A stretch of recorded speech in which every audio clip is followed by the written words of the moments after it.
জানেন কি ভগবান জগন্নাথ দেব কেন প্রতি বছর রথযাত্রার সময় নিজের মাসিবাড়ি ছুটে যান? কথিত আছে শ্রীকৃষ্ণ যখন নন্দগ্রামে থাকতেন তার বিশেষ প্রিয় ছিল মাসি গুন্ডিচা দেবীর বাড়ির বানানো গরম পোড়া পিঠে। মাসি তাকে দেখলে বলতেন, এস লালা, আজ তোমার জন্য বিশেষ পিঠে বানিয়েছি।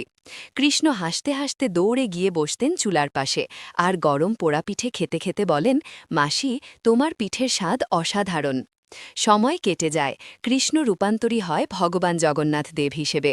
তবু মাসির প্রতি সে শৈশবের আদর স্নেহ ভুলে যায়নি কখনো। তাই প্রতি বছর রথযাত্রার সময় জগন্নাথ দেব মাসি বাড়ি অর্থাৎ গুন্ডিচা মন্দিরে যান। সেখানে বিশ্বাস করা হয় গুন্ডিচা দেবী আজও তাকে ভালো আশা দিয়ে পোড়া পিঠে নিবেদন করেন।